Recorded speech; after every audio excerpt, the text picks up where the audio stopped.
Aisha reached the airport just after sunrise, when the glass roof still held the cool blue of early morning. She wore simple clothes, a soft gray sweater, black jeans, plain sneakers. Her dark hair was tied back. She carried a small tote and a slim paper notebook with a pen clipped to the cover. No suitcase with golden wheels, no loud brand labels, no fuss. She liked moving this way. It kept life quiet and clear. The terminal hummed around her with rolling bags, soft announcements, and the warm smell of fresh bread from a nearby cafe.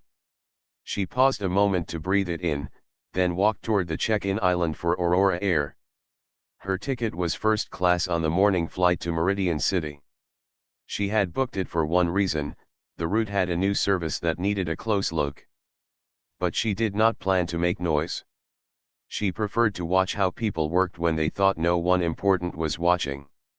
She smiled to herself at that thought, then joined the short line marked first/business/premium. In the lane next to hers, a long line of economy guests curved back and folded along a rope barrier. Families tried to keep children close. A student hugged a laptop to his chest. A man in a suit spoke into two phones at once, promising to fix everything the moment he landed. Aisha reached the counter. The senior agent on duty looked up with a tired smile that faded as he glanced at her sweater and tote. He straightened his tie and spoke in a flat, careful voice. "Good morning." "Passport." She handed it over. He scanned it, frowned at his screen, then scanned again. "And your ticket?" She passed her phone with the digital boarding code. The agent leaned back slightly. "First class is for premium guests," he said, not harsh but not kind. "This must be a promo fare error or an upgrade that fell off. It happens." He tapped a few keys. "We had an aircraft change. There are fewer first-class seats now." A junior staff member, a trainee with a gold name pin that read Miriam, stood at the next station, watching closely. She leaned over, gentle and eager. "Sir, if we rescan and check the seat map, maybe there's a compliant solution." The senior agent raised his hand and cut her off without looking. "It's fine. We're moving her to economy. We will seat her near the front." He turned back to Aisha with the practiced tone of someone used to closing doors. "You can still check in a bag at no charge." Aisha did not bring a bag to check. She kept her voice calm and light. "May I know what options you offer when someone is downgraded because of an equipment swap?" "We do not have options for every case," he said. "There is no space in first class now. Please understand." He printed a new pass and slid it across the counter. "You will arrive on the same flight. That is what matters." Miriam looked uneasy. "We could at least see if." The senior agent gave a tiny shake of his head. "Next guest," he called over Aisha's shoulder. Aisha took the economy boarding pass.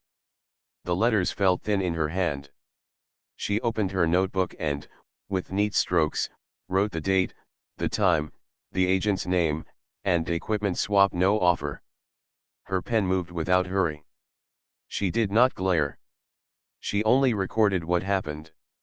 As she stepped aside, an elderly couple came to the kiosk nearby. They spoke softly to each other, turning the pages of a printed booking. The machine asked for a code that was not on their paper. Aisha smiled and approached. "May I help?" The couple nodded with relief. She typed their confirmation, then explained the screen in simple words: seat choice, bag, receipt.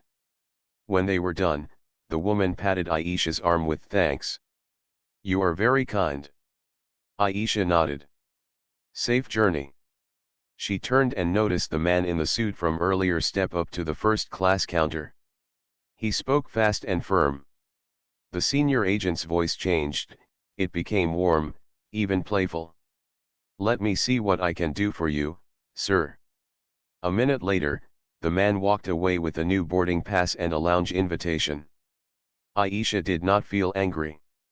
She felt something colder, like a ruler laid along a page: measure, compare, understand. She looked back at the economy line. A young mother bounced a baby on one arm and held a stroller with the other. The baby was awake now, cheeks pink, feet kicking the air. A fatigue settled over the mother's face. Aisha walked to the cafe, bought 2 waters and a pack of crackers, and gave them to the mother. "Thank you," the mother whispered, eyes glassy with relief. "You are saving me." Aisha smiled again, quiet and steady. Then she took out her phone and sent a short message to a contact named Amir. The message said, "At check-in. Observing." She returned to the counter, this time standing to the side so she would not block anyone. She waited until the senior agent looked up. "Excuse me," she said gently. "May I ask, when someone is moved down by the airline, do you give a voucher, miles, or another option? I want to understand."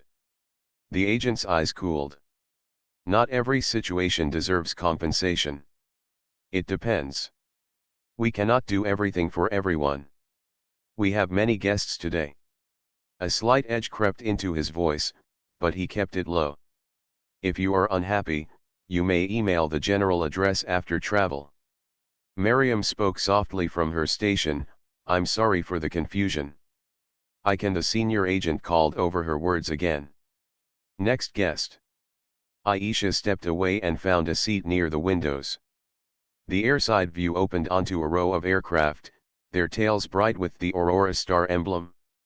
Ground staff moved like neat lines on a chart, cones, tugs, fuel hoses, catering trucks in quiet rhythm. It was a beautiful pattern when it worked, a hard one when it didn't. She opened her notebook and drew a small box with tidy lines, "Observation check-in." Under it she wrote, "Tone, cold, dismissive. Steps missed, scan, verify, offer choices, explain.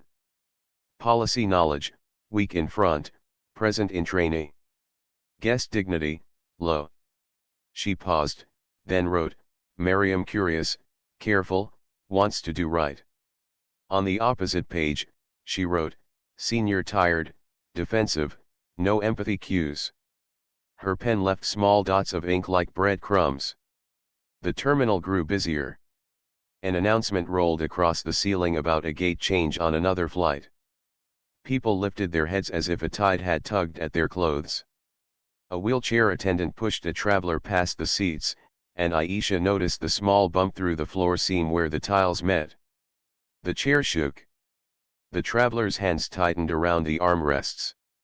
Aisha's eyes softened. She had walked this concourse many times in many roles, but each time she found something small that mattered. She wrote another note, "Floor seam near A12 shake for chair check maintenance." The woman with the stroller drifted near again, holding the water Aisha had given her. "Excuse me," she said. "Do you know which gate is B17? Aisha pointed toward the left wing of the terminal and said it twice with a smile, so it would stick. Aisha's phone buzzed. A reply from Amir, "Got it? Keep me posted." She typed a second line, "Staff behavior inconsistent. Watch gate team." She placed the phone face down and looked at the economy boarding pass again. The seat number pressed up at her through the paper. She thought about the many ways a first impression could lift a whole journey or push it down. It was not about the price of a seat. It was about the way people felt when they were in someone else's care. She folded the pass and slipped it into her notebook pocket. Then she stood and stretched her back, as if shaking off a coat of dust. She walked along the front of the check-in island and listened without being rude. At one station, a woman asked for a stroller tag. The reply was quick and kind. At another, a man asked why his seat had moved 3 rows back. The reply there was thin and sharp. Across people, across minutes, the tone changed like the weather. Aisha noticed small details, a bent name pin, a cracked countertop corner, a strip of tape over a drawer that no longer slid. None of these were big things alone, but together they made a place feel either cared for or forgotten. She kept moving, slow and unhurried, like a person who had time. Miriam finished with a guest and glanced around until she saw Aisha, then she stepped over. "Ma'am, I'm sorry about earlier," she said quietly. "We should have checked more. There was an aircraft swap. I think we still could have tried." Her eyes were clear, and her words were plain. Aisha nodded.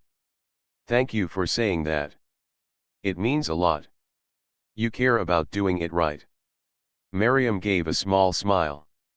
"I will learn. I like this job. People look scared when they travel. I want to make it easier." Aisha liked this sentence. "That is a good reason," she said. "Stay close to it." A loud voice from the senior agent cut across the space. "Miriam, please return to your station." Miriam flushed and stepped back.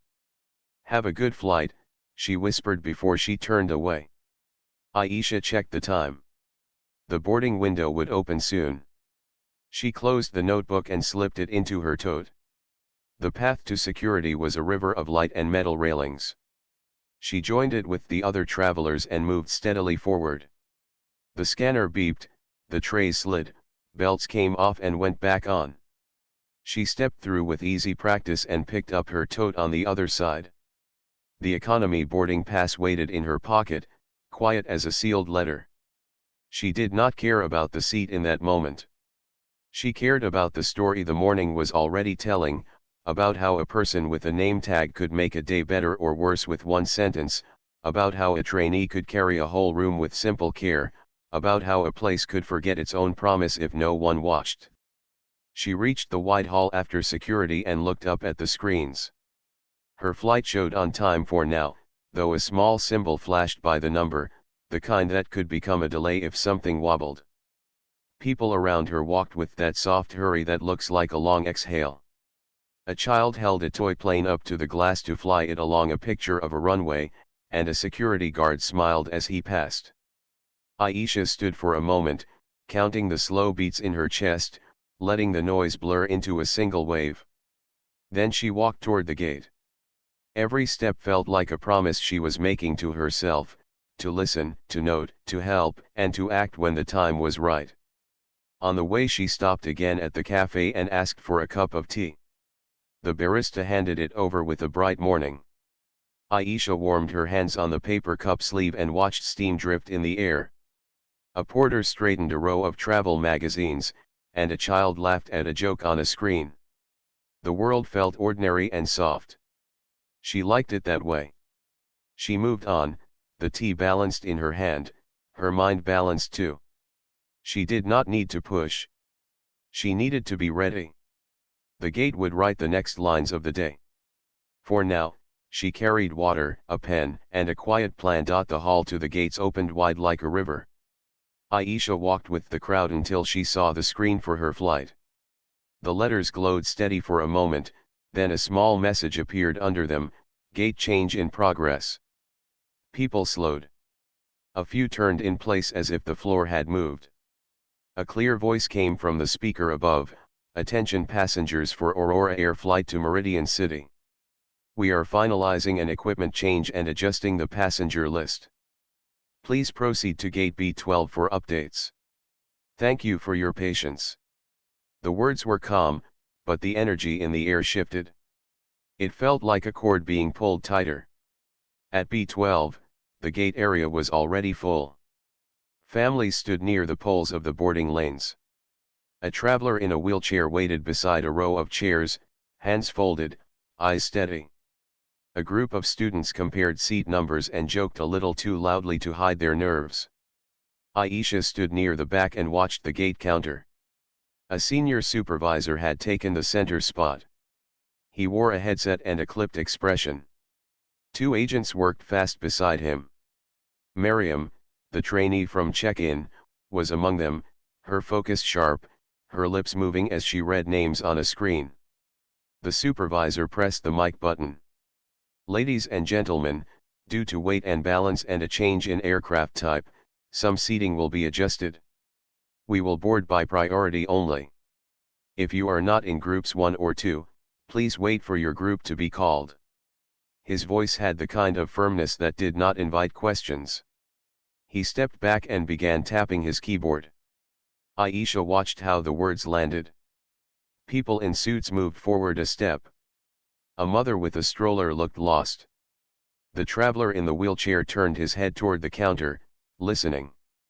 Aisha took out her notebook and wrote, "Boarding plan vague, no mention of assistants or families, no water offered." Then she looked up.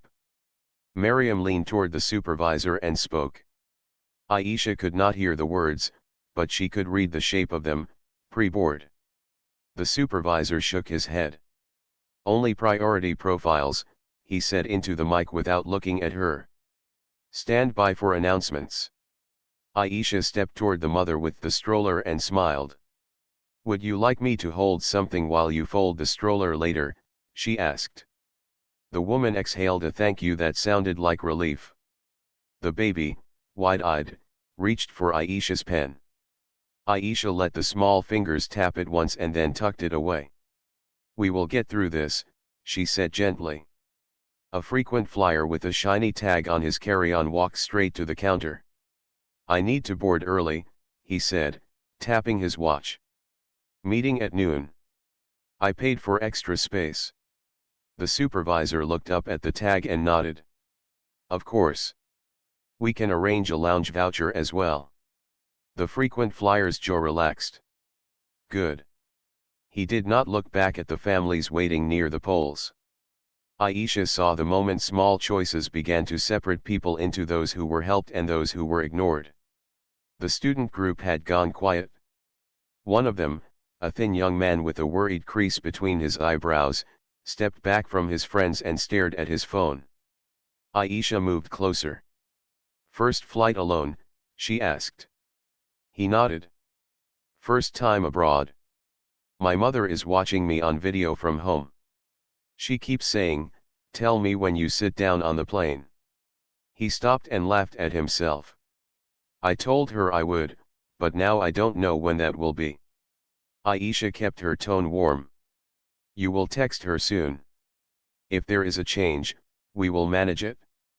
Do you have a charger? There's a power strip behind this pillar." She pointed and guided him there, making sure his cable reached. The supervisor hit the mic again. "We are asking for volunteers to take a later flight. If you are flexible, please approach the counter." He did not say anything about what would be offered in return. He added, "If you come forward, please have your boarding pass ready. Priority profiles will be handled first." The words priority profiles came out like a door code that only some people knew. Aisha walked to the wheelchair traveler and crouched to meet his eyes. "Do you have assistance arranged?" she asked. "They told me yes," he said, voice quiet. "But I do not see anyone." Aisha stood and raised her hand slightly to catch Miriam's eye. The trainee saw her and stepped over. "Yes, ma'am." Aisha tilted her head toward the traveler. "He is waiting for chair assistance and pre-boarding." Miriam nodded at once, her hands already moving. "I will arrange it," she said. She returned to the counter and spoke to the supervisor. He gave a short shake of his head. "We will call him later," he said, not unkind but firm. Miriam wet her lips, gathered herself, and tried again. "Pre-boarding is standard for assistance," she said. The supervisor switched off his mic and looked at her. "We are not doing that yet. Focus on groups 1 and 2. Miriam glanced toward the traveler, then back at her screen. Aisha felt a quiet heat build under her ribs. It was not anger. It was focus. She walked to the side of the counter and waited until the supervisor noticed her. "Excuse me," she said in an even voice. "What is the policy when a passenger with mobility needs asks for pre-boarding?" The supervisor gave a thin smile. "We are aware of the policies, ma'am. We are managing a complex situation. Please wait for your group." Aisha nodded once. "I will wait. May I ask if water can be offered to the crowd? Some people have been standing for a long time." The supervisor lifted one eyebrow. We do not have the capacity for that right now. His words were polite but edged. If you are uncomfortable, you can sit. There are chairs. Aisha held his gaze for a beat, then gave a small, gracious nod and stepped back. She took out her phone and typed a short message to Amir, at B12. Supervisor prioritizing status tags only, assistants and families not addressed, comms tone cold. She added the flight number and gate. Then she put the phone away and moved back through the area. She picked up a boarding lane strap that had slipped and hooked it back. She asked a father if he wanted her to watch his suitcase while he took his child to the restroom. She bent to pick up a pacifier and handed it to the mother with the stroller. None of these actions were big. But together, they changed the weather of the place around her. A cabin crew lead arrived and checked the manifest on a tablet. She had the steady eyes of someone who had seen 100 mornings like this and still cared. As she walked past, she caught a half sentence from Aisha as Aisha reassured the nervous student near the power strip. The words were precise: you will board when they call assistants and families. If they skip it, ask kindly, and mention the boarding script section about pre-boarding. The crew lead paused and looked more closely at Aisha. It was not just the words. It was the way Aisha stood, the way she noticed small things, the way she spoke about boarding script like someone who had helped write it. The supervisor made another announcement. We are oversold in several rows. If you are in group 5 or later, it is possible you will be moved. We ask for your cooperation. A murmur ran through the crowd. Phones lifted. A person near the window started a live stream. Day of travel again, he said in a low voice. Let's see how this goes. He was not cruel about it. He was tired. Miriam came back to the edge of the counter to speak quietly to the wheelchair traveler. I will make sure you are not left behind, she said. Please stay close. Then she turned and walked toward the back room, returning with a small stack of paper cups and a clear jug. She set them on the counter and poured 3 cups. Would anyone like some water? She asked, holding them up. The supervisor's head snapped toward her. We do not have time for that, Miriam, he said under his breath. Aisha watched Miriam think for a split second, then hand the cups to the nearest passengers anyway, with a quick apology if she had done wrong. Aisha wrote in her notebook, Miriam moral courage. A frequent flyer returned to the counter with a tight smile. The lounge is crowded, he said. Can you escort me to the jet bridge when it's time? The supervisor nodded at once. We will do our best. Aisha took a small step forward and spoke softly so it would not sound like a challenge. Are you also assisting families and the guest in the chair? The supervisor turned to her with a practiced smile. Ma'am, we will assist everyone in turn. Please do not interfere with operations. The words were smooth, but there was a faint sting under them, like a paper cut. Aisha inclined her head, unbothered, and recorded the line in her notebook without looking down. The gate screen flickered. The time shifted by 10 minutes. A few people groaned. The crew lead spoke quietly with the captain who had arrived, both of them reading the duty timeline that ran through every decision on days like this. The crew lead's eyes drifted again to Aisha, and this time she stepped over. Hello, she said, keeping her tone friendly but curious. Do you work in aviation? Aisha smiled. I care about aviation, she said. And I care about people who travel. The crew lead laughed softly. That is a good answer. She lowered her voice. If you see anything we are missing, tell me. Aisha nodded once. Thank you. I will. A small boy lost his grip on a toy plane and it skittered across the polished floor. It stopped under the rope line. Aisha stepped under the strap, picked it up, and handed it back. He wants to fly, the boy's grandmother said, half embarrassed, half proud. So do we, Aisha said, and the grandmother smiled. The supervisor tapped the mic again. Group 1, please line up. Group 2, stand by. People moved quickly, relieved to have instructions. The wheelchair traveler looked toward the counter. No one had called pre-boarding. The mother with the stroller shifted her weight from foot to foot. Aisha walked to the edge of the lane and raised her hand, as if asking a teacher for permission to speak. The supervisor glanced at her, then looked away. He was deep in his task. He checked tags, scanned passes, nodded people forward. The live streamer moved closer to catch the action. We are boarding now, he said to his viewers. Aisha did not push. She stepped to the mother with the stroller. When they call families, she said, I will hold your bag so you can fold the stroller. The mother nodded gratefully. Aisha knelt beside the stroller seat and made sure the baby's blanket was tucked.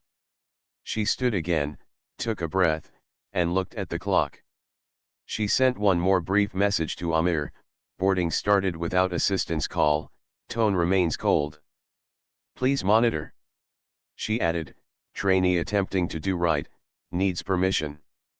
Then she slid the phone away and watched the lines move. A man with a heavy backpack joined Group 1 and tried to step ahead of the frequent flyer with the shiny tag. The frequent flyer stiffened. Excuse me, he said. There is an order. The backpack man nodded and stepped back. He did not look angry, he looked tired. Aisha turned away from the small friction so she would not be pulled into it. She scanned the edges of the scene the way a builder scans a frame to see if it stands true, the straps, the signs, the faces. Her eyes came back to Miriam, who was answering a question from a young couple about a seat change. I am sorry for the confusion, Miriam said. Let me check if there is a pair together. Her hands moved with care. She found them two adjacent seats and printed the passes with a little flourish, like a magician finishing a trick. The couple's shoulders dropped in relief. Aisha stepped closer to the rope when Group 2 was called. She still had an economy boarding pass. She still did not mind. The point of the morning was not the seat. It was the way each person was treated, and how that treatment added up to a promise kept or a promise broken. She rested her hand lightly on the rope. The crew lead walked back from the jet bridge and stopped near her. Thank you for helping calm people, the lead said. It makes a difference. Aisha kept her eyes on the line and her voice steady. We are all traveling, she said. We are all a little tired. Kindness is fuel. Near the end of Group 2, the supervisor finally pressed the mic again. We will now pre-board passengers needing extra time, as well as families with small children. The words fell like rain after a hot hour. The wheelchair traveler smiled and rolled forward. The mother with the stroller caught Aisha's eye. Aisha took the bag from her shoulder so she could fold the stroller easily, then gave the baby a tiny wave. The crew lead stepped to the side and guided them toward the jet bridge. Miriam's face lit, and she hurried to open the lane, speaking warm words as she did. Something in the room unlocked. The tension softened by a degree. People who were not boarding yet saw that order was possible after all. Aisha waited, not rushing to join any group. She watched the supervisor scan, nod, wave. She listened to the live streamer whisper into his phone, they fixed it, I think. Someone must have said something. She did not smile at that, but her eyes grew kind. She wrote one last line on her page, when kindness is spoken aloud, a room remembers its shape. Then she closed the notebook and slipped it away, ready for whatever the next hour would ask of her. The first passengers had just rolled onto the jet bridge when the gate screen flickered again. A soft chime sounded, and a small yellow icon appeared beside the flight number. The crew lead looked down at her tablet, then at the supervisor. Heads up, she said in a calm voice. Catering shows a short load. The supervisor frowned. Short how? The crew lead scanned the list. We're missing several special meals and half the hot trays. If we board now, we'll have to make announcements seat by seat. The supervisor pressed his lips together. We can't stop boarding. Keep them moving. Aisha felt the mood change like a draft through a doorway. The passengers in the lane shifted, sensing something they could not name. The crew lead stepped to the side and called a number. A minute later she returned. Catering truck is stuck behind a tow at sea concourse. They're trying to get around, but lightning protocol just went to yellow, she said softly. Grounds are pulling people back from the ramp. We have a narrow window. The supervisor hit the mic. Brief pause while we finalize paperwork, he announced. Please hold your place in line. He cut the mic and exhaled. The pause stretched. People lifted their phones again. The lip streamer whispered, here we go. A child fussed. The wheelchair traveler folded his hands and waited, his eyes steady on the jet bridge door. Aisha watched the crew lead's face as she read duty timelines that only crew talk about in public when things get serious. The captain arrived at the gate calm, precise, uniform crisp, carrying a small flight bag. He and the crew lead bent their heads over the tablet. If we push after 30 minutes, we're fine, the crew lead said. If it slips, we start running down the clock for the return. The captain nodded once. Miriam came from the back room with more paper cups and a tall jug. She set them quietly on the counter and began to pour. Water, anyone, she asked, and her voice had the right kind of warmth that carries across a crowd. People softened a little. The supervisor saw the cups and shook his head, but he did not stop her this time. He was reading messages on his screen, jaw tight. Aisha took a cup, thanked Miriam, and then offered it to the mother with the stroller, whose hands were full again. The mother smiled in that tired, grateful way that always looks like sunrise. A call came through the gate phone. The supervisor picked it up, listened, and then put his hand over the receiver. Catering says they can bring cold options and a few special trays if we accept partial service, he said to the crew lead. Do we take it? The crew lead's eyes moved from the jet bridge to the cabin in her mind. We can manage with clear information, she said. But special requests must be handled first, and the cabin needs time to plan. If we board without a plan, we'll have to correct at 35,000 feet. The supervisor sighed and made a face that said, people always want perfect. Aisha stepped closer, her voice still soft and even. If you wish, I can suggest a simple plan for the next 20 minutes, she said. The supervisor looked at her with polite impatience. Ma'am, we are working the problem. Aisha inclined her head. I know you are. Here is one approach, announce 3 options calmly. 1. Early rebooking for guests with strict meal needs or tight connections, with a voucher to acknowledge the disruption. 2. Cold service today plus automatic credit for those who expected hot service. 3. Wait here for 15 to 20 minutes while catering tries to reach us, then we decide again. Offer water now, and call pre-boarding again for assistance so they sit first if we go. She paused. Also, say it with clear time boxes. People accept what they can see. The supervisor's eyes flashed. We don't have authority for vouchers. His tone was not loud, but it had the hard edge of a door latch. Aisha's reply was calm. Under Aurora Air's customer care guide, when a guest is involuntarily downgraded or when promised service is not available, they receive a defined goodwill option. She didn't quote a number like a lawyer. She said it like someone who kept simple promises close to heart. Miriam's eyes shifted toward Aisha, a quick spark of recognition that these were not random words. The captain, who had been listening with half an ear while checking a weather cell on his phone, glanced up at Aisha for the first time. His gaze moved to the name on her boarding pass where it peeked from the notebook pocket, Aisha Noor. Something passed over his face, curiosity, then a small thread of familiarity.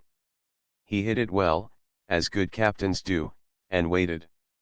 The gate phone rang again. The supervisor answered. Yes. Uh-huh. Copy, he said, then hung up. Lightning alert is now red for the next few minutes, he told the crew lead. All ramp work paused. Catering is parked. Another small groan rippled through the gate area. The live streamer whispered, "Storm cell overhead," and tilted his camera toward the window where silver rain began to prickle the glass. At that exact moment, a miscommunication almost undid the careful work of the last hour. A gate agent from 2 doors down walked over in a hurry. "We're moving the guest in the wheelchair to B14, she said to no one in particular, already reaching for the chair handles. They said assistants boarding there. The traveler's hands gripped the armrests, startled. Miriam moved fast. "Wait, he is on B12 for Meridian City," she said. The other agent frowned. "I have a note for special assist at B14. Miriam checked the screen, hands and eyes quick. "Different flight, similar name. Please don't move him." The other agent hesitated, then let go. Okay. She rushed back to her station. The traveler breathed out. Aisha stepped in front of the wheelchair, not blocking, just anchoring the space with her presence. "You're staying here," she told the traveler with a reassuring smile. "We will make sure you board." Miriam leaned in. "I am so sorry," she said softly. "I will be right back." She hurried to the back room to print a large tag with the traveler's name and flight, then clipped it to the chair handle, big, clear, and impossible to mix up. The crew lead spoke to the captain again. "We can still make our slot if the red light clears soon," she said. "But if the gate gets chaotic, we'll lose time to reseat people on board." The captain nodded. "Keep the room calm," he said. His eyes drifted once more to Aisha, curious now. He had seen passengers who knew policies, and he had seen people who knew the heart of the work. This woman seemed to know both. The supervisor pressed the mic again. "Ladies and gentlemen, we are waiting for a short weather delay and for catering to reach us safely," he said. His voice was steady but carried none of the small kindness that makes hard news easier to hold. "Please remain near the gate." He released the mic and spoke to Miriam as she returned, a hint of irritation in his tone. "Do not escalate with other agents," he said. "Focus on scanning." Miriam blinked. "I was ensuring a special assistance guest wasn't moved to the wrong flight," she said, still polite. The supervisor's lips thinned. "Just scan, Miriam." The words were not loud, but they carried across the nearest rows. Several people looked up. Miriam's shoulders dipped for the first time that morning. Aisha watched the small hurt land like a stone in water. She took a slow breath. This was the kind of moment that told the real story at an airline, not the perfect days, but the days that required grace under pressure. A flash lit the glass panels and then faded. The rain slackened. A ground vehicle crawled across the tarmac, brave as a beetle, followed by a catering truck that finally rounded the corner. People at the window started to clap in a few places, then laughed at themselves. The mood lifted a degree. Miriam's face brightened again as she saw the truck. The supervisor tapped the mic. "We will resume boarding shortly," he announced. "Please be ready when your group is called." He cut the mic and looked at the crew lead. "We will ignore service gaps and deal with complaints later," he said. "We need an on-time departure." The crew lead did not argue, but her silence said she did not love that plan. Aisha stepped forward a half step, "No more. If you set expectations now, you will save pain later," she said gently. "Tell the truth in simple words. People are more patient when they feel respected." The supervisor's eyes flicked to her. In another mood, he might have dismissed it again. But the last hour had softened even him. He said nothing. The captain took a small step toward Aisha. "Ma'am," he said in a low voice. You quoted a policy that most customers don't know. Do you work in aviation? Aisha met his eyes and smiled. I care about how we treat people, she said. And I care that we keep our word. The captain held her gaze for a beat. Understood, he said, and turned back to his work, but not before his eyes slid to the name on her pass again. Noor.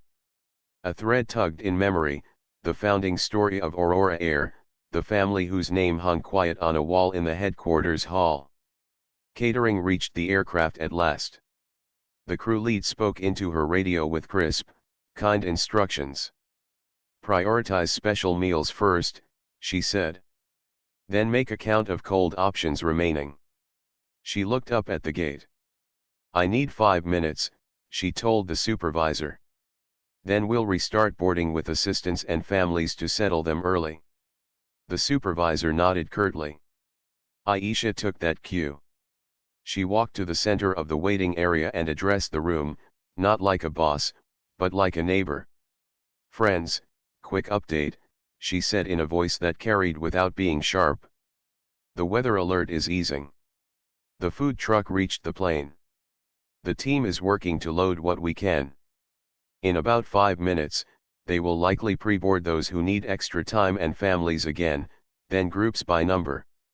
If your meal is important to you for health or personal reasons and you would prefer a different flight today, speak to the counter now and they will help you. She looked to the supervisor, giving him an easy way to agree. He hesitated, then gave a quick nod and even added, yes, we will assist those guests. The room exhaled as one.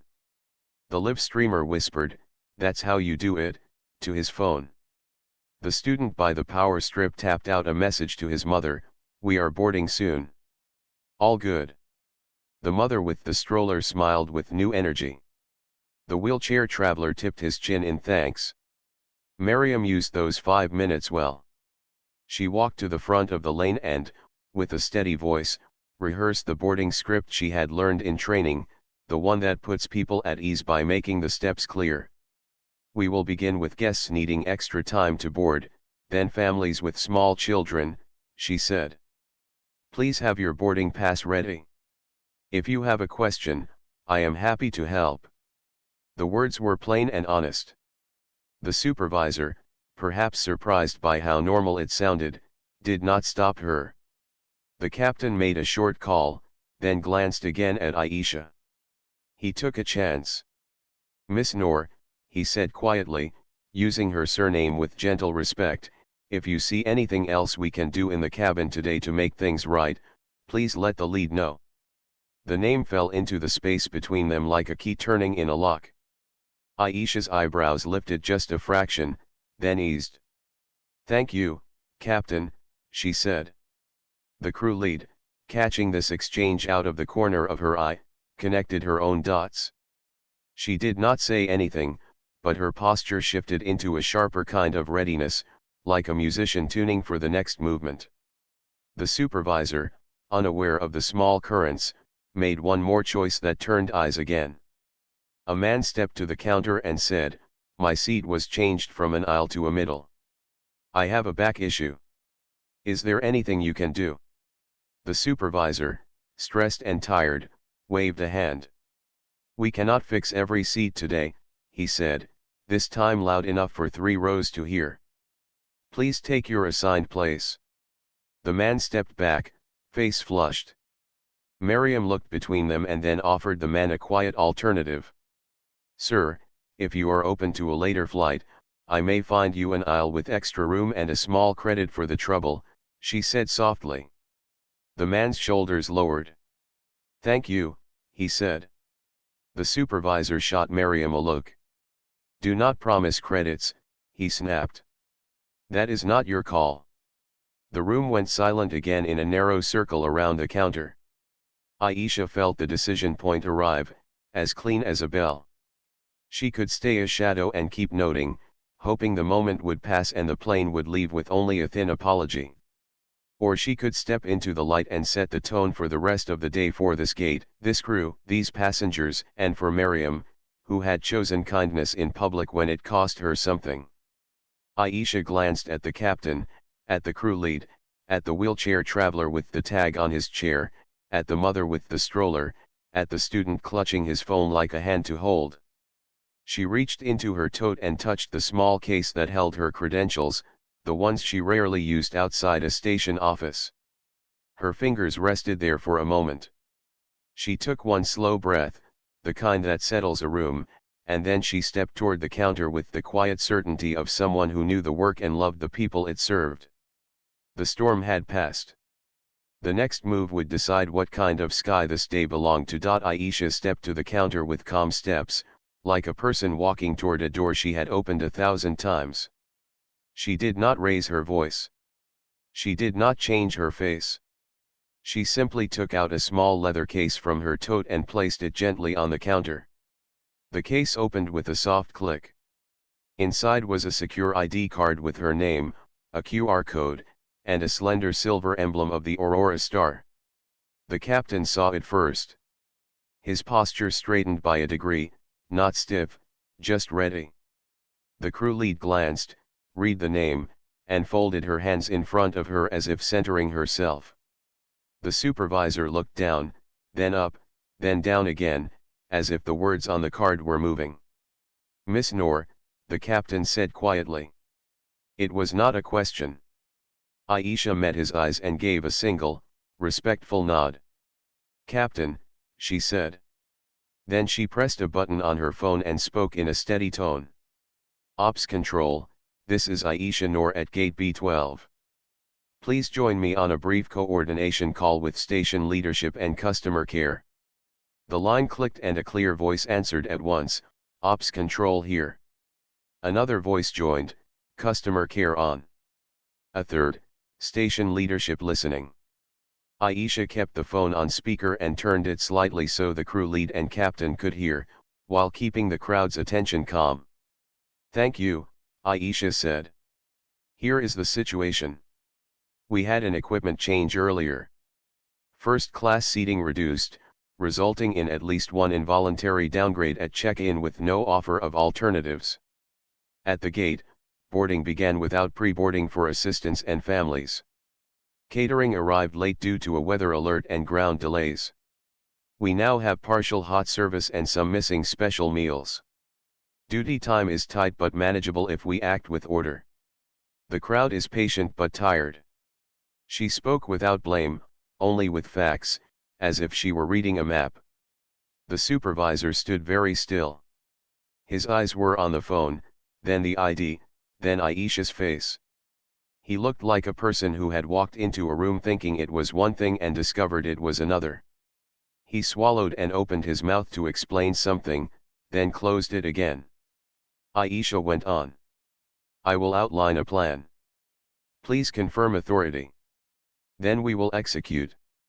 Ops Control replied, warm and direct, "Go ahead, Miss Noor." Customer care, ready. Station leadership, we're with you. 1, Aisha said, holding up a finger. "We will pre-board assistants and families now and make sure the wheelchair traveler with the large printed tag boards first with dignity. 2, we will make a clear announcement about meal service. Special meals that arrived will be delivered first, others will receive a cold service today plus an automatic goodwill credit posted within 72 hours. 3, for any guest with a medical or strict dietary need who prefers not to travel on partial service, we will rebook on the next flight and provide a meal voucher now. 4, the guest involuntarily downgraded at check-in will receive a seat upgrade on the next available segment or a mileage credit as outlined in the customer care guide. 5, if the return leg risks crew duty time, ops will line up a short standby crew for the turn." She paused. 6, we will reset the tone at the gate, clear, kind, and steady. I would like Miriam to deliver the boarding script. She has done the work with care. There was a brief silence, the good kind, the kind where people are counting the steps in their heads. Then the voices answered in turn. Customer care, authority granted for credits and meal vouchers per guide. Ops Control, standby crew alerted for the turn, we will advise within 10. Station leadership, we will support the script reset. Thank you. Aisha ended the call with a simple, thank you, team. She placed the phone on the counter, screen down, then looked at the supervisor. Her voice held only respect. Supervisor, please hand the mic to Miriam for the next 2 announcements. Stay with us at the counter to handle special requests and rebooking. You will have full support. The supervisor's face flushed, not with anger now, but with a mix of surprise and relief that someone had drawn the lines for him. He nodded, a bit stiffly at first, then more solidly. Yes, ma'am, he said. He picked up the mic and passed it to Miriam. Miriam held the mic like a small bird. For a heartbeat she looked at Aisha, and Aisha gave her a tiny, steady nod that meant, I trust you. Miriam took a breath and her voice carried in a clear ribbon. Ladies and gentlemen, thank you for your patience. We will now pre-board guests needing extra time and families with small children. After that, we will board by groups. A quick note on meals, special meals that arrived will be served first. For other guests, we will provide a cold service today and a goodwill credit after the flight. If you prefer to travel later due to meal needs, we will assist you here. She paused and added, from herself, not from any script, we are grateful you are flying with us. We will take good care of you. The room changed shape. People who had been tense set their shoulders down. A few smiled without meaning to. The lip streamer whispered to his phone, listen to that. Simple and clear. The wheelchair traveler smiled and turned his chair toward the lane. A ramp agent appeared with a bridge plate and positioned it with smooth hands. The crew lead guided the traveler forward and thanked him by name. The mother with the stroller looked at Aisha, and Aisha lifted the bag from her shoulder so she could fold the stroller and carry the baby with ease. They moved onto the jet bridge with calm steps. A man approached the counter, the one with the back issue who had been moved to a middle seat. He looked nervous. Before he spoke, Aisha said, we have 2 options for you. If you wish to fly later, we can arrange an aisle with more room and a small credit. If you prefer to stay on this flight, we will seat you on the aisle reserved for medical needs. She did not ask for proof. She listened. His face softened with thanks. I would like to stay, he said. Aisle would help. Miriam made the change fast and clean, printing a new pass and placing it in his hand with both of hers. Safe journey, she said. He nodded, voice thick.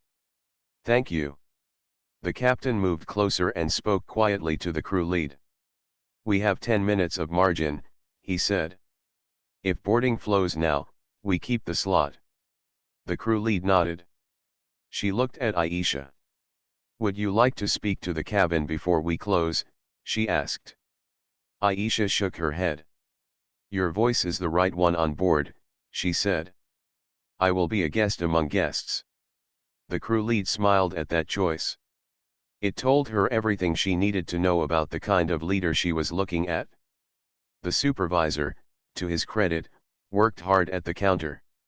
He answered questions with new care, and when he did not know the answer, he looked to Miriam or the crew lead instead of guessing. He suggested rebooking for a guest with a strict meal requirement and offered a voucher without being asked, which earned him a surprised smile. He even poured water into cups for a moment when Miriam's hands were full, his motions a little awkward at first, then smoother. Aisha stood at the edge of the lane and watched the flow like a line of music returning to its key. She lifted a fallen strap again, replaced a bent sign, and smiled at a child who held up his boarding pass like a ticket to a fair. She did not take the center. She made room for others to do their best work. That is what leadership looks like when it is at peace with itself. Group 1 finished. Group 2 began. The lip streamer put his phone down for the first time, turned it off, and approached Aisha with a curious look. Are you, with the airline? He asked. Aisha's eyes warmed. I am with everyone here, she said. He laughed softly. Good answer, he said. I'm going to stop filming now. It feels right. The phone on the counter buzzed. Ops Control texted the crew lead, standby crew confirmed for return if needed. You're covered. The crew lead showed the message to the captain, who nodded once, a small smile touching his eyes. Tension that had been invisible to the crowd eased from his shoulders. Aisha turned to the elderly couple she had helped at the kiosk earlier. Do you have everything you need? She asked.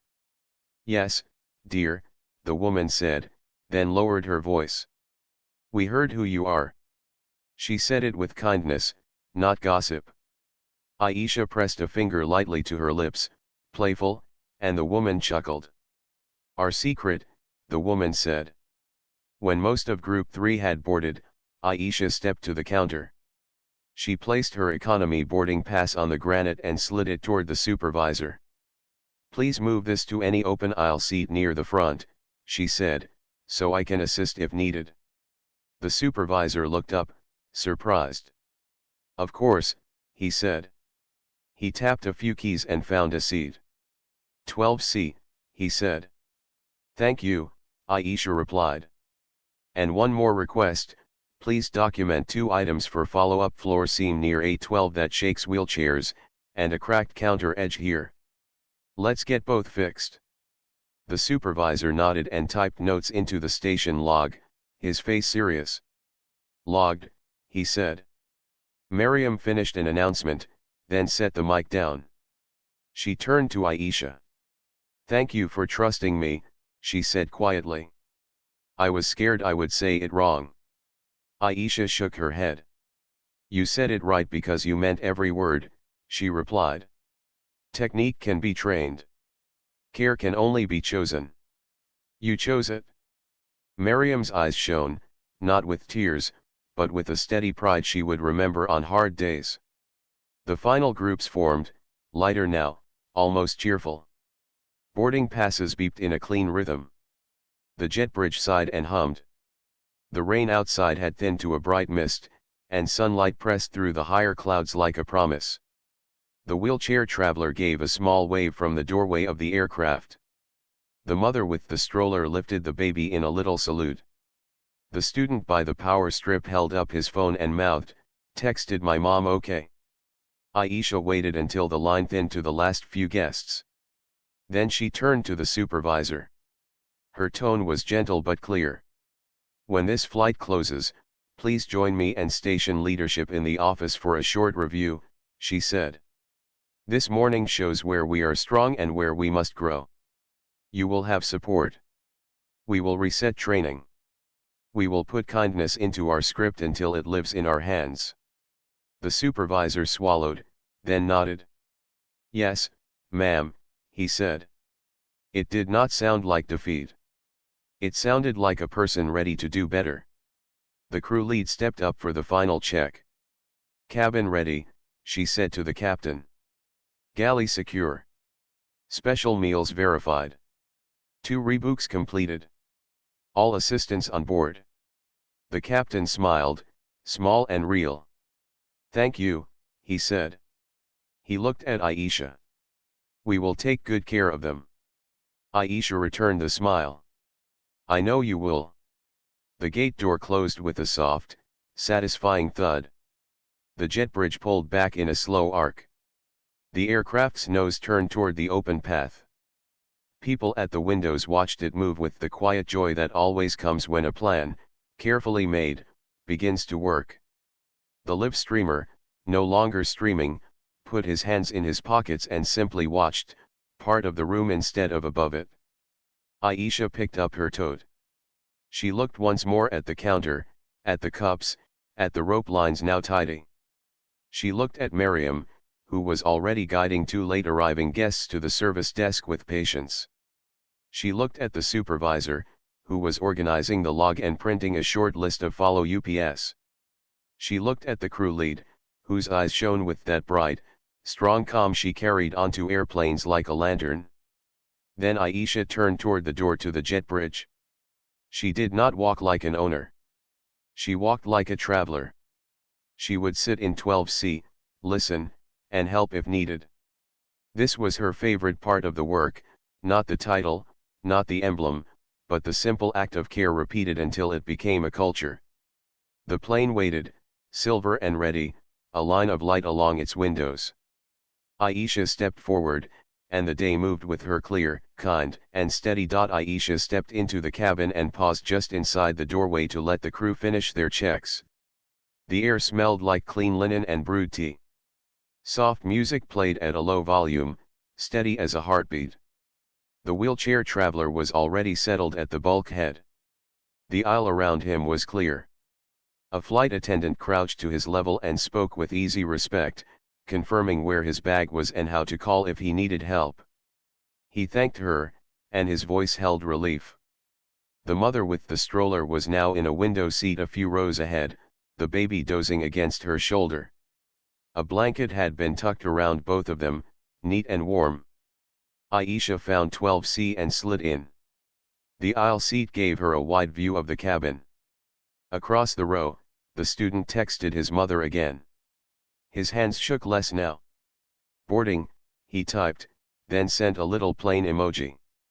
He looked up and caught Aisha's eye. She gave him a small thumbs up. He smiled, shy but brighter. The crew lead made the welcome announcement. Her tone was honest and kind. She explained the short delay, the partial catering, and what the cabin team would do to make people comfortable. She named the good news too: weather improving, a safe departure window, the crew's plan to keep the flight smooth. The captain followed with a calm voice of his own. He did not hide the earlier issues. He thanked everyone for patience and said, simply, "We will take good care of you." The cabin settled, as if those words had placed a hand on its shoulder. Pushback began. The plane moved with that gentle sway that always feels like a promise.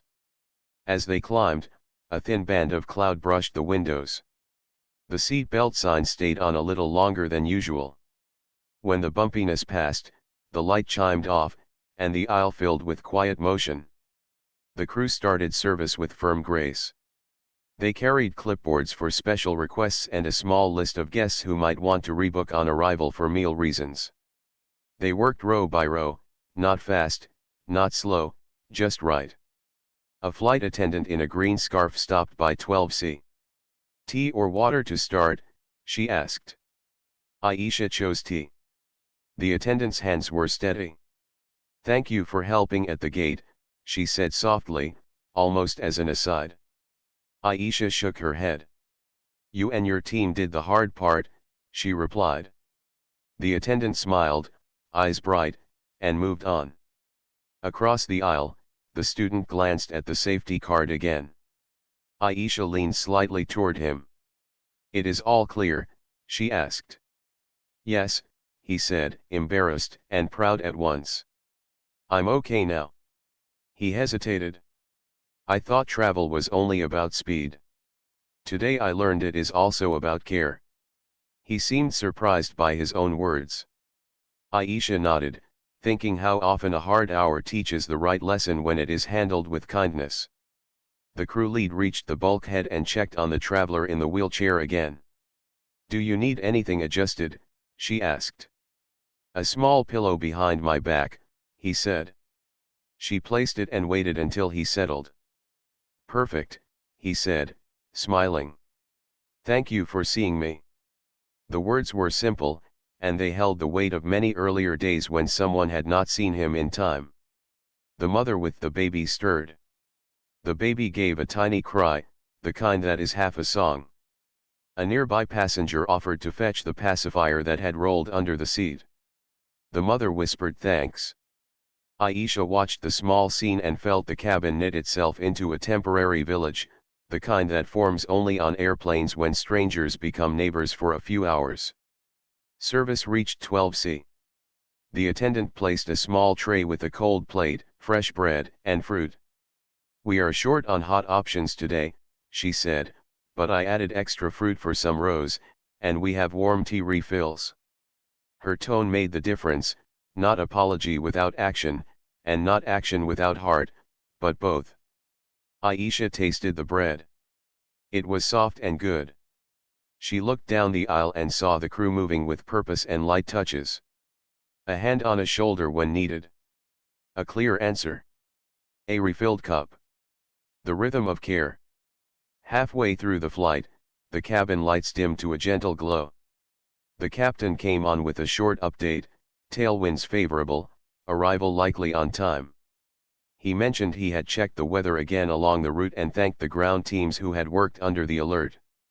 That small detail told passengers the crew respected the work of those they could not see, and people relaxed another degree. A mild patch of turbulence rippled through the cabin. It was not much, but it drew attention.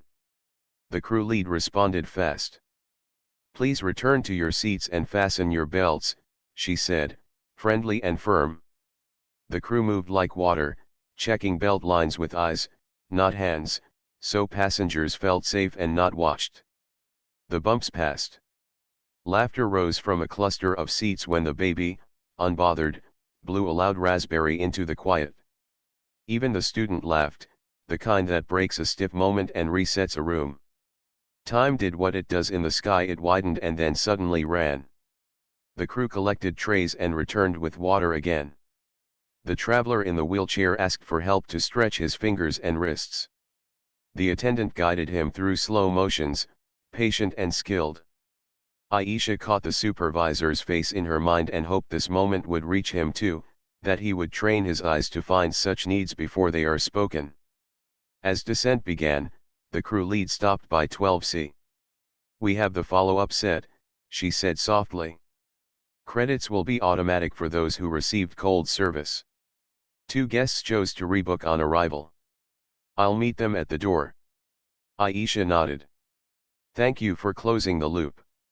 The lead looked around the cabin with quiet pride. It helps to start with the truth. They landed on smooth wheels. A small cheer rolled from a few rows, not loud, just honest. When the seatbelt sign went off, the usual shuffle began, but it had no sharp elbows. People stood, stretched, and waited for the line to move without pushing. The student lifted his bag and offered to help the grandmother in his row with hers. She accepted, smiling like she had known him longer than a flight. At the door, the captain stood with the crew lead to say goodbye. They did not rush the words. They met eyes and said thank you like they meant it. The wheelchair traveler waited as the aisle cleared. A trained agent met him with the right equipment and a soft greeting. The transfer was done with care and time. "See you again," he said into the cabin, and several passengers said goodbye back, as if he were a friend. Aisha stepped into the jet bridge last. The air smelled different there, cooler and metallic. She walked up to the gate where the supervisor and Miriam waited with station leadership. The supervisor's shoulders were square in a new way. He looked like a person ready to own his day. "We closed on time," he said, then added, "and right." It mattered that he included both. They moved to a small office with a window that looked over the apron. A pot of coffee sat in the corner. Aisha did not sit at the head of the table. She took the chair at the side, level with everyone. She opened her notebook and drew a neat box: Gate B12 debrief. Then she spoke in a tone that matched the day: calm, fair, exact. "We did some things well," she began. The crew lead kept people safe and informed. The captain stayed steady. Miriam showed initiative, empathy, and courage. Ops and customer care responded fast. The gate team turned a hard hour into an orderly departure. She let those words land. She watched Miriam's eyes brighten just a little and the crew lead's shoulders loosen. "Now the gaps," Aisha said, with the same clean voice. "Check-in missed verification and alternatives during an equipment swap. The first response to a downgrade lacked empathy and did not offer the options our guide requires. At the gate, pre-boarding for assistance and families was delayed, and tone was uneven. Some guests heard priority profiles more than they heard we see you. Our service promise must be felt by everyone." The supervisor nodded. "I understand," he said. He did not rush to defend himself. I was focused on the clock and forgot the people. I pressed my team too hard.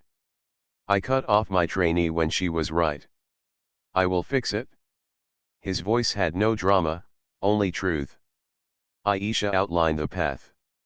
We will do a short service culture workshop this week with the station, focused on tone, policy cues, and real situations. We will pair you, supervisor, with a mentor from another station known for strong guest care. You will shadow each other for 2 days, share scripts, and swap feedback. Miriam, you will be assigned a development coach and added to the early leadership pool. I want you to keep your careful voice and learn the tools that will back it. Miriam's breath caught, then steadied. Thank you, she said. Aisha added 2 structural steps. We will launch a mystery traveler program starting this month. Random days, random flights. The traveler will watch for how we treat the quiet guest, not the loud one. Small wins will be recognized on the spot. We will also fix physical details that send the wrong message, the floor seam near A12 that shakes wheelchairs and the cracked counter edge here. Maintenance will have both tickets by end of day. Station leadership nodded, taking notes. Approved, the manager said. We'll close both work orders this week. Aisha wrote one more line on her page and then looked up. Finally, we will send a company-wide note that reminds us who we are. Policies are tools. They are not shields to hide behind. Our standard is dignity. She tapped the notebook once, not hard, just enough to mark the sentence. They wrapped the meeting in 20 minutes. No one left feeling small. They left feeling responsible. Aisha stood and thanked each person by name. She shook the supervisor's hand. You will do well, she said. You care about getting it right. Let that guide your tone. He swallowed and nodded. I will. Before she left the office, Aisha wrote a short message to customer care. She thanked them for fast support and shared 2 guest names who had stood out for patience, the student and the grandmother he had helped. If you reach out to them, she added, tell them we noticed. Small circles of appreciation close bigger circles of trust. That afternoon, her note went out to the company. It was short, clear, and warm. It told the story of a morning that had tried to tilt in the wrong direction and had been straightened by care. It named mistakes without shame and named the people who chose better. It asked everyone to remember that the premium in premium service is not a seat, it is the feeling that you matter. Replies flowed in from stations across the network. Some said, we needed this. Others said, here is a script that works for us. The tone lifted in places Aisha would not visit for months, carried by words and a renewed promise. Weeks passed. Complaint rates at that station dropped. Commendations rose. The floor seam near A12 was repaired, wheelchairs rolled smooth. The counter edge was fixed and polished. The Mystery Traveler program logged small stories. A toddler handed a cup of water at eye level, a nervous flyer walked to the gate with a staff member who did not rush, a first-time passenger shown the map with a pen and a smile. The stories were simple and therefore strong. Aisha returned quietly one morning, in the same plain sweater, the same paper notebook. She stood near the check-in island and watched. The senior agent, now a little softer in posture, greeted a guest in simple clothes with the same tone he used for a guest in a suit. He scanned a booking with an equipment swap flag and offered 3 options without being asked. You choose what feels right for you, he said.